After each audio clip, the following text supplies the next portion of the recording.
5 të vërteta budiste mbi plakjen që do t'ju çlirojë nga frika, pranoje dhe jeto në paqe. Të dashur miq, mirë se vini në këtë hapësirë reflektimi dhe paqeje. Sot do të flasim për një temë që të gjithë e përjetojmë, por shumica e friksohemi, plakjen. Në një botë që na bombardon çdo ditë me imazhe rinje të përjetshme, budizmi na ofron një perspektivë krejtësisht të ndryshme, një perspektivë çliruese, të bukur dhe plot mençuri. Këto janë 5 të vërteta të thella budiste mbi plakjen. Ato nuk janë thjesht fjalë, por ftesa për të jetuar me më shumë pranim, mirënjohje dhe liri. Do t'i shpalosim një nga një, me thellësi, me shembuj dhe me zemër.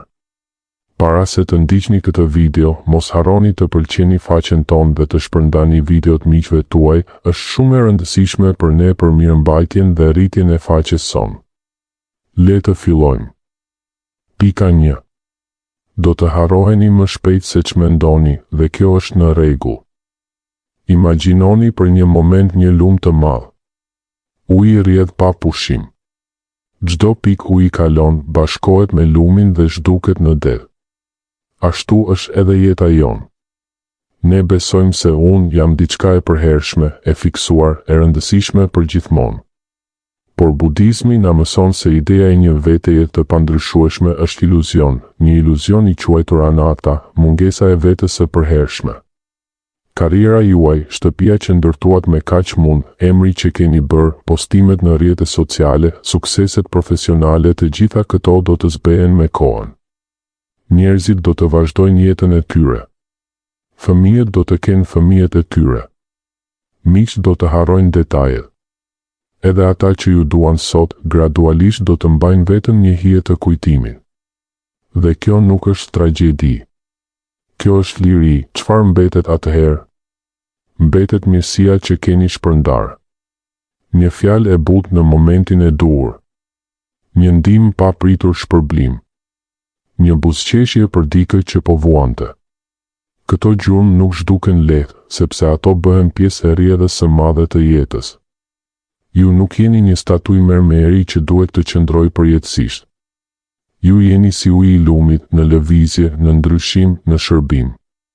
Pyeteni veten, apo jetoj sot në mënyrë që të lë pas vetëm një emër, apo një ndjenjë ngrohtësie të njerëzit që preka? Mos harroni, pavdekësia nuk arrihet duke u përpjekur të mos harroheni. Ajo arrihet duke jetuar plotësisht në momentin aktual, me prani dhe me dashuri.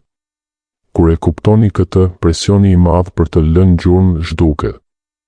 Mbetet vetëm paqja. Pika 2.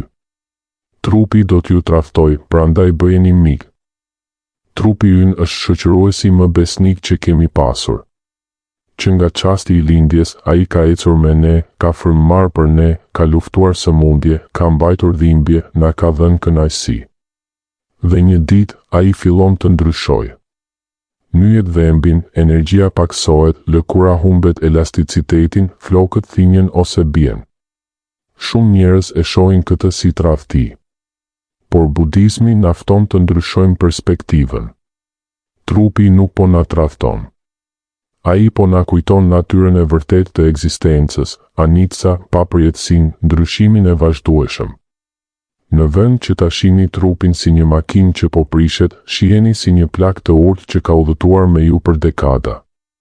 Ai meriton mirënjohje, jo zemërim. Kur shfaqen dhimbjet e reja, mos u revoltoni. Pyetni, çfarë po më mëson ti sot? Ndoshta po ju mëson të ecni më ngadalë, të vlerësoni çdo hap.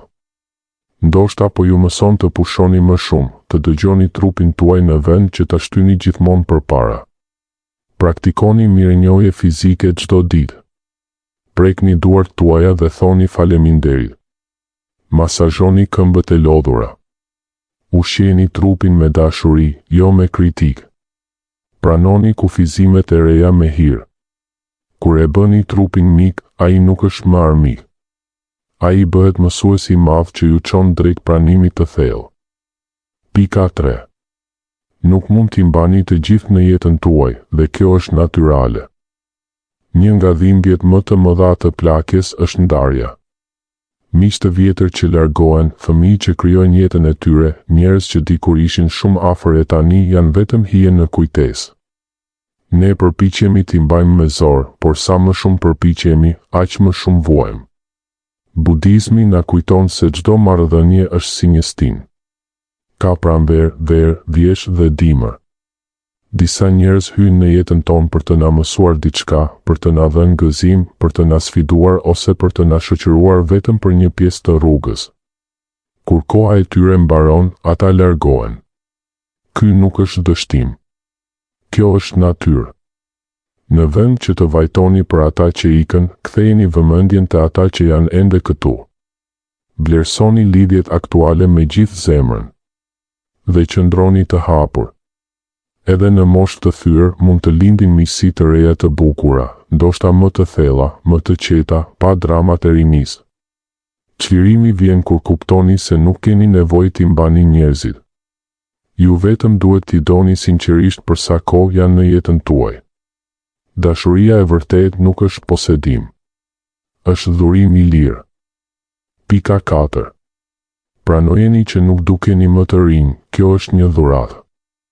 Shoqëria jonë e ka kthyer plakjen në armik. Reklamat, filtrat, operacionet, të gjitha na thonë se duhet të dukeni për herë të rinj. Por budizmi e sheh bukurinë krejt ndryshe. Rrudhat në fytyrën tuaj nuk janë defekt. Ato janë hartë e një jete të jetuar. Çdo vit tregon një buzëqeshje, një lot, një ditë të vështirë, një moment gëzimi. Flokët e thinjur janë kuror nderi. Trupi që nuk është më i fortë si dikur, tani mbart mençuri, durim dhe thellësi që një trup i ri nuk mund t'i ketë. Mendoni për një pemë pishe të vjetër në mal, ajo nuk ka lulëzimin delikat të qershisë, por ka dinjitet, forcë dhe një bukuri të qetë që të lë pa frymë. Ashtu është edhe njeriu i pjekur. Ju rezatoni një lloj besimi dhe qetësie që vjen vetëm nga përvoja. Pranimi i pamjes së re nuk është dorëzim. Është çlirim. Kur pushoni së luftuari pasazhin e kohës, zbuloni një lloj bukurie të re, bukurinë e brendshme që ndriçon më fort se çdo lëkurë e tendosur. Pika 5. Do të shihni më shumë njerëz të dashur që vdesin, por dashuria nuk vdes kurrë. Ky është ndoshta pikëllimi më i madh i moshës, të shohësh prindër, vëllezër, motra, miq të dashur që largohen përgjithmonë. Dhimbja është e thellë, e pashmangshme. Budizmi nuk na thot ta mohojmë dhimbjen. Ai na mëson ta përqafojmë atë. Kjo dhimbje është dëshmi e gjallë e dashurisë që keni ndjerë. Sa më shumë keni dashur, aq më shumë do të pikëlloheni. Dhe kjo është në rregull. Njerëzit që humbasim nuk zhduken plotësisht. Ata jetojnë brenda nesh, në mësimet që na dhanë, në zakonet që na lanë, në kujtimet që na ngrojnë ende. Çdo herë që flisni me zërin e tyre në mendje, çdo herë që bëni diçka që ata do ta donin, ata janë aty. Shndërroni pikëllimin në mirënjohje. Në vend që të pyesni pse më morën, pyesni çfarë dhurate më dhanë ata derisa ishin këtu. Kjo nuk e zhduk dhimbjen menjëherë, por e kthen atë në diçka të shenjtë. Mesazhi përfundimtar. Të dashur miq, plakja nuk është dënim. Është privilegj. Është shenja se ju keni arritur të jetoni deri këtu. Paqja e vërtet vjen kur pushojmë së rezistuari ndryshimit dhe e pranojmë rrjedhën natyrale të jetës me zemër të hapur, me mendje të qetë dhe me dashuri të pakushtëzuar. Le ta jetojmë çdo ditë me prani. Le ta duam trupin ton, le t'i vlerësojmë njerëzit rreth nesh, le ta pranojmë që koha kalon, dhe le ta bëjmë këtë kalim të bukur. Faleminderit që ishit sot këtu. Nëse ky mesazh ju preku, ndani atë me dikë që mund të ketë nevojë ta dëgjojë. Dhe mos harroni, çdo frymëmarrje është një dhuratë e re. Paqe dhe mirësi për të gjithë ju.